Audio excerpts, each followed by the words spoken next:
اسلامی بیانات سننے کے لیے مفتی احمد یوٹیوب چینل کو سبسکرائب کریں۔ بسم اللہ الرحمن الرحیم۔ یوم لا ينفع مال ولا بنون الا من اتى اللہ بقلب سلیم۔ قال النبی صلی اللہ علیہ وسلم ان اللہ لا ينظر الى صورکم واموالکم ولكن ينظر الى قلوبکم واعمالکم، او کما قال علیہ الصلاۃ والسلام۔ سامعین محترم، آج کی اس نشست کے اندر انشاءاللہ ہم دل کی دنیا کے حوالے سے، دل کی بستی کے حوالے سے کہ دل کو کیسے سنوارا جا سکتا ہے، اس حوالے سے آج ہم آپ کے سامنے بات رکھیں گے۔ دعا ہے کہ اللہ تعالیٰ ہمارا بیٹھنا اور سننا قبول و مقبول فرمائے۔ سامعین محترم، قرآن کریم کے اندر اللہ رب العزت نے ارشاد فرمایا یوم لا ينفع مال ولا بنون، قیامت کے دن کسی کے بھی نہ مال کام آئے گا نہ انسان کی اولاد قیامت کے دن کام آئے گی، الا من اتی اللہ بقلب سلیم۔ ہاں، وہ شخص کامیاب ہوگا جو اللہ تعالیٰ کے سامنے قلب سلیم لے کر حاضر ہوگا، جو سدھارا ہوا دل لے کر آئے گا، جو سنوارا ہوا دل لے کر آئے گا۔ قلب سلیم وہ دل جو نیکی پر کاربند رہا ہو، جو گناہوں سے پاک صاف دل ہو، وہ دل جو دنیا کے اندر اللہ کی فرما برداری کے اندر جس دل نے گزاری ہو، وہ دل کامیاب ہوگا۔ لہٰذا قلب سلیم کا قرآن کریم نے مطالبہ کیا ہے۔ ایک حدیث کے اندر آتا ہے، رسول اللہ صلی اللہ علیہ وسلم نے ارشاد فرمایا انسان کے جسم کے اندر ایک گوشت کا لوتھڑا ہے، اگر وہ صحیح ہو گیا تو بقیہ تمام اعضاء بھی درست ہو جاتے ہیں، صحیح ہو جاتے ہیں۔ اگر وہ صحیح نہیں ہے تو جسم کے بقیہ اعضاء بھی وہ صحیح نہیں ہوں گے۔ اور خبردار سن لو، وہ جو گوشت کا لوتھڑا ہے وہ دل ہے۔ گویا کہ اس پورے انسان کے جسم کے اندر جو اصل جو مقام ہے، جو مرکزی حیثیت ہے، جو صدر مقام ہے، وہ انسان کا دل ہے۔ سارا دار و مدار اس دل کے اوپر ہے۔ اگر دل ٹھیک ہے تو بقیہ پورا جسم بھی ٹھیک ہے، دل خراب ہے طبعی طور پر پورا جسم بھی انسان کے خراب ہو جائے گا۔ حدیث شریف کے اندر آتا ہے، رسول اللہ صلی اللہ علیہ وسلم نے ارشاد فرمایا کہ جب انسان گناہ کرتا ہے تو دل کے اندر ایک داغ لگ جاتا ہے، سیاہ نقطہ لگ جاتا ہے، پھر دوبارہ انسان گناہ کرتا ہے، پھر سیاہ نقطہ اور داغ لگ جاتا ہے۔ یوں کرتے کرتے رفتہ رفتہ آہستہ آہستہ پورا کا پورا دل انسان کا سیاہ بن جاتا ہے۔ ہاں، جب انسان کا دل پورا گناہوں سے بھر کر اور داغدار بن کر سیاہ بن چکا ہوتا ہے تو اس کے بعد پھر انسان کو کوئی تمیز باقی نہیں رہتی، نیکی اور بدی کے اندر تمیز باقی نہیں رہتی، گناہ اور ثواب کے اندر تمیز باقی نہیں رہتی۔ پھر انسان کے دل میں جو بھی گناہ آتا ہے، وہ خیال آتا ہے، وہ گناہ کر لیتا ہے۔ انسان کو اس وقت پھر کوئی فکر لاحق نہیں ہوتی کہ میں یہ گناہ بھی کر رہا ہوں یا نہیں کر رہا ہوں، کوئی پرواہ نہیں ہوتی۔ بہرحال اصل جو ہم نے بنانا ہے، ٹھیک کرنا ہے، سنوارنا ہے، وہ اس دل کو ٹھیک کرنا ہے۔ میں نے ابھی عرض کیا کہ پورے جسم کے اندر اصل جو مرکزی حیثیت ہے وہ دل کی ہے۔ مثال کے طور پر ہم کبھی یہ نہیں کہتے کہ جب ہمارے سامنے کھانا پیش کیا جائے اور کھانا نہ کھانا ہو تو ہم کیا بولتے ہیں کہ بھئی کھانے کو دل نہیں کر رہا، دل نہیں چاہ رہا۔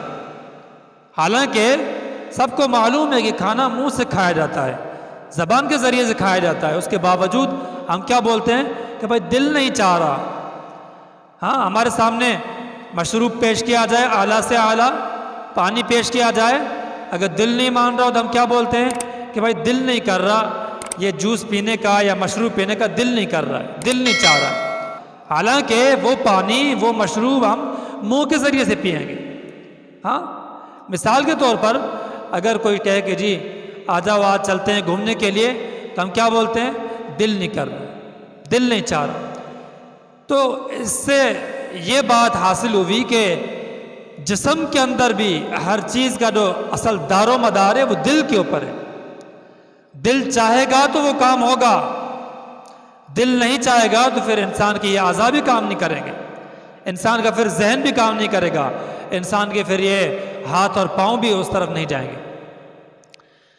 حدیث کے اندر آتا ہے ان اللہ لا ينظر الى صورکم واموالکم، بے شک اللہ تعالیٰ تمہاری صورتوں کو نہیں دیکھتا، اللہ تعالیٰ تمہارے اموال مال و دولت کو نہیں دیکھتا، ہاں وَلَكِنْ يَنْظُرُ إِلَىٰ قُلُوبِكُمْ وَأَعْمَالِكُمْ، لیکن اللہ تعالیٰ تمہارے دلوں کو دیکھتا ہے۔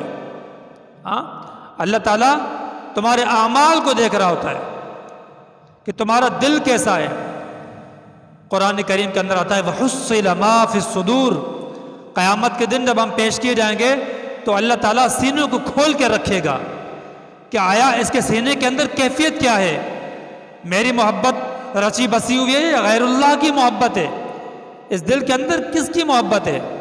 ہاں، وہاں پہ چیک کیا جائے گا، دلوں کو چیک کیا جائے گا۔ اسی لیے فرمایا کہ جب اگر ہمارا دل صحیح ہوگا، دل نیک اعمال کا عادی ہوگا، تو پھر ہماری پوری یہ والی زندگی بھی کامیاب ہے اور اخروی زندگی بھی کامیاب ہے۔ لوگ کہتے ہیں کہ ہم بس اسلام قبول کر چکے ہیں تو بڑا ہی آسان ہے، نہیں، اسلام تو قبول کر چکے ہیں، اس کے اوپر کاربند بھی رہنا ہے، عمل درآمد بھی کرنا ہے۔ ہاں، شہادت گاہ الفت میں قدم رکھنا ہے، شہادت گاہ الفت میں قدم رکھنا ہے۔ لوگ آسان سمجھتے ہیں مسلمان ہونا، اصل چیز ہے کردار کی درستگی، اعمال کی درستگی، اور یہ چیز حاصل ہوگی دل سے، دل سے حاصل ہوگی۔ سورہ احزاب کے اندر اللہ رب العزت نے ارشاد فرمایا ما جعل اللہ لرجل من قلبین فی جوفی، اللہ پاک نے کسی بھی انسان کے سینے کے اندر دو دل نہیں رکھے کہ ایک دل کے اندر شیطان کی محبت ہو اور دوسرے دل کے اندر رحمان کی محبت ہو، نہیں، دل ایک ہی ہے، ایک دل کے اندر صرف رحمان کی محبت رچ بس سکتی ہے۔ اور قرآن کریم اللہ رب العزت نے ارشاد فرمایا صبغۃ اللہ ومن احسن من اللہ صبغہ، اللہ کا رنگ اور کیا ہی بہترین رنگ ہے اللہ تعالیٰ کا رنگ۔ ہمیں اللہ تعالیٰ کے رنگ میں اپنے آپ کو رنگنا ہے۔ دیکھیں، ایک ہوتا ہے رنگ ریز، ہاں، ایک ہوتا ہے رنگ فروش، ایک ہوتا ہے رنگ ساز۔ رنگ ریز وہ ہوتا ہے جو کسی کپڑے کے اوپر کسی بھی چیز کے اوپر رنگ چڑھا رہا ہوتا ہے، کلر کر رہا ہوتا ہے۔ رنگ فروش وہ ہوتا ہے جو رنگ کو بیچ رہا ہوتا ہے۔ رنگ ساز وہ ہوتا ہے جو رنگ کا کام کر رہا ہو، رنگ کو بناتا ہے۔ ہاں، اللہ تعالیٰ بہترین، اللہ تعالیٰ کا جو رنگ ہے بہترین رنگ ہے۔ ہمیں اللہ تعالیٰ کے رنگ میں رنگنا ہے۔ وہ کس طرح کہ ہمیں اللہ تعالیٰ کے بتائے ہوئے طریقے کے اوپر چلنا ہے۔ لوگ کہتے ہیں کہ جی سبزی والے کے پاس ملتی ہے، دودھ والے کے پاس ملا کرتا ہے، ہاں، لوہے والے کے پاس ملا کرتا ہے، اور اللہ والوں کے پاس ملتا ہے۔ ہاں، اللہ والوں کے مجالس کے اندر جب ہم بیٹھیں گے تو ہمیں اللہ کی یاد آئے گی، اللہ ہمیں حاصل ہوگا۔ حضرت حسن بصری رحمہ اللہ کے پاس ایک شخص آیا، کہنے لگا کہ حضرت ہم جب آپ کے مجلس میں بیٹھتے ہیں تو ہمیں کوئی اثر ہی نہیں ہوتا، دل کی حالت تبدیل نہیں ہوتی، ہاں، آخرت کی کوئی یاد نہیں آتی، ہمارے دل مردہ ہو چکے ہیں۔ تو حضرت حسن بصری رحمہ اللہ نے فرمایا کہ دل وہ ہے، زندہ انسانوں کا دل وہ ہے جو جھنجھوڑنے سے جاگ جائے، زندہ ہو جائے۔ جو جھنجھوڑنے سے بھی دل نہ جاگے تو وہ دل جاگا ہوا نہیں ہے، وہ دل موا ہوا دل ہے، وہ یعنی اس کا دل مردہ ہے۔ ہمارے دل بھی وہی ہیں، ہم بہت مرتبہ مجالس کے اندر بیٹھتے ہیں، ہم علماء سے واعظ اور نصیحت سنا کرتے ہیں، قرآن کریم کی تلاوت کر رہے ہوتے ہیں، دعائیں مانگ رہے ہوتے ہیں، اس کے باوجود چونکہ ہمارا دل گناہ کر کر کر سیاہ بن چکا ہے، داغدار بن چکا ہے، اس واسطے ہمارے دلوں کے اوپر نیک بات کا اثر نہیں پڑتا۔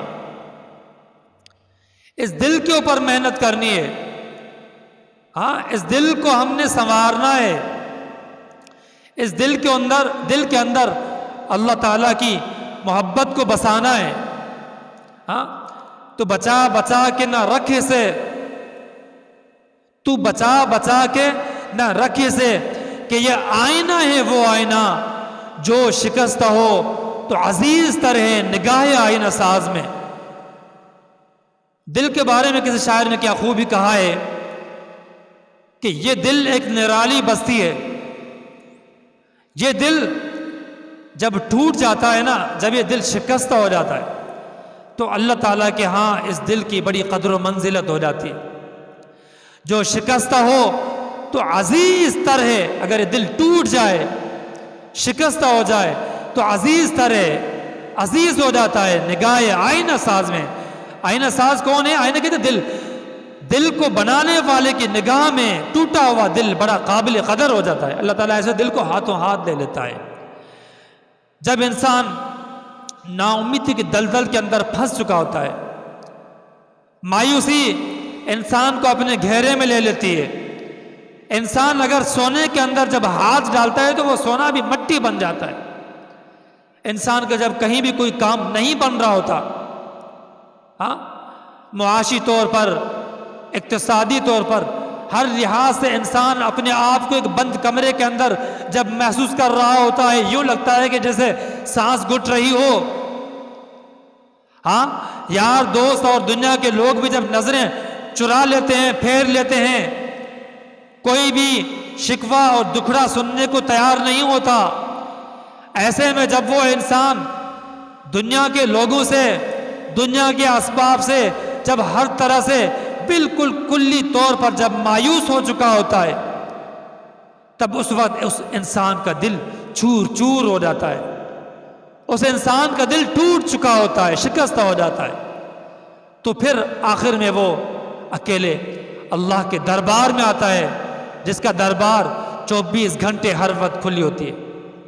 وہ انسان اللہ کے چوکھٹ پر آ کر روتا ہے، فریاد کرتا ہے، ٹوٹا ہوا دل لے کر آتا ہے اور آوازاری اور التجا کرتا ہے کہ میرے مولا، دنیا کے تمام لوگوں نے آنکھیں پھیر لی، میرا بنا ہوا کام بھی نہیں بن رہا، ہر طرف سے مایوسی نے ڈیرے ڈال رکھے ہیں، اے میرے مولا ایک تیرا ہی آسرا ہے، ایک تیرا ہی در ہے جہاں سے مجھے امید ہے، جہاں سے میرا کام بن سکتا ہے، اے اللہ میری فریاد کو سن لے۔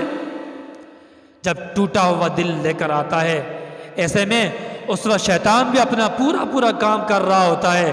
جب شیطان دیکھتا ہے کہ یہ انسان مایوس ہو چکا ہے ہر طرح سے، اس کا دل ٹوٹ چکا ہے ہر طرح سے، تو اس انسان کو اور مایوس کرو، اس کو اور گناہوں کی طرف لگا دو۔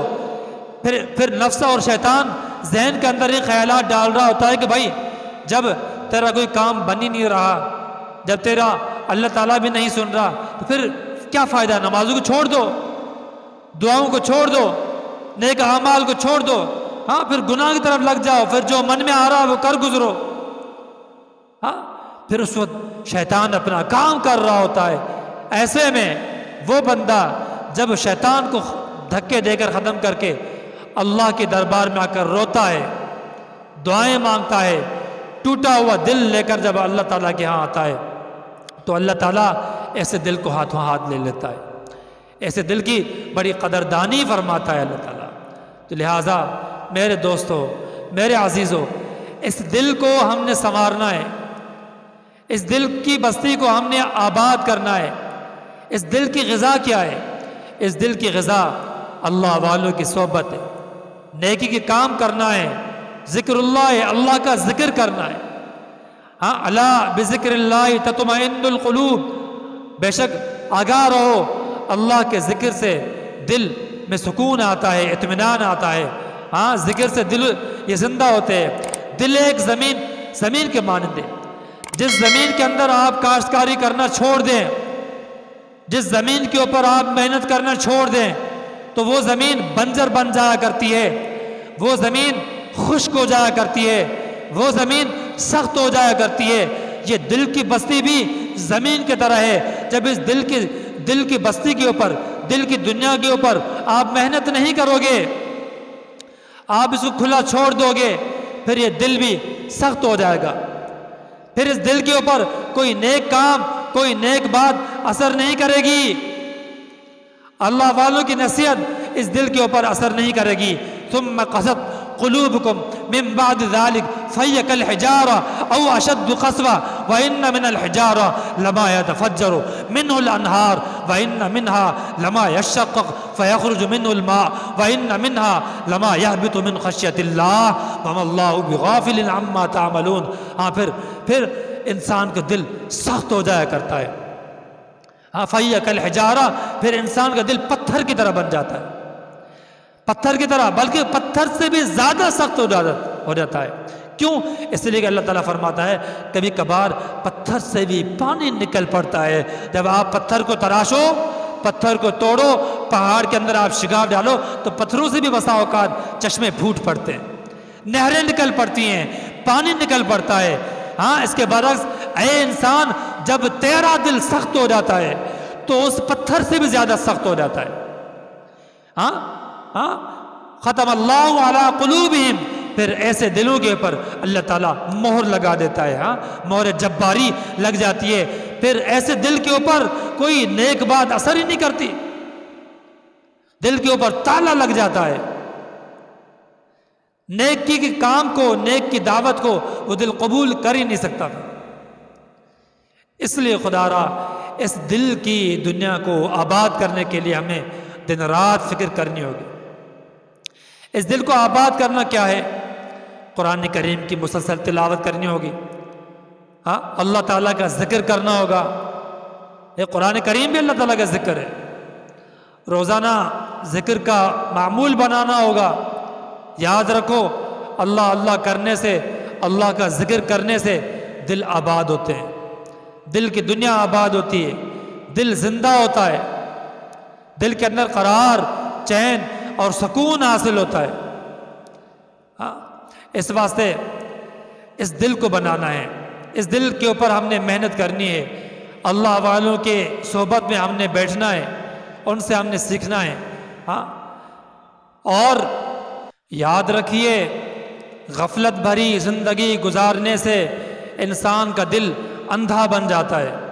ہاں قرآن کریم کے اندر اللہ پاک نے فرمایا انہم کانوا قوما عمین، ایک قوم ایسی گزری ہے جو کہ اندھے تھے، اللہ پاک نے ان کو نابینا کر دیا. ہاں حالانکہ ایسا نہیں ہوتا کہیں بھی پورے کے سارے لوگ اندھے ہوں، لیکن غفلت والی زندگی گزارنے سے اللہ تعالیٰ ان کو نابینا کر دیتا ہے. ہاں دل کے اندر پھر وہ حس ختم ہو جاتی ہے. قرآن کریم کے اندر ایک جگہ اللہ پاک نے ارشاد فرمایا قال رب لم حشرتنی اعمی وقد كنت بصیرا قال كذلك اتتك آیاتنا فنسیتها وكذلك اليوم تنسى. ایک انسان، ایک بندہ قیامت کے دن جب اس کو اندھا کھڑا کیا جائے گا تو وہ کہے گا اے میرے پروردگار مجھے اندھا کیوں بنایا؟ میں تو دنیا کے اندر بینا تھا، میری آنکھیں تھی، ہاں میں تو دیکھتا تھا. قال كذلك، اللہ پاک فرمائے گا ایسا ہی ہوگا، ایسا ہی ہے.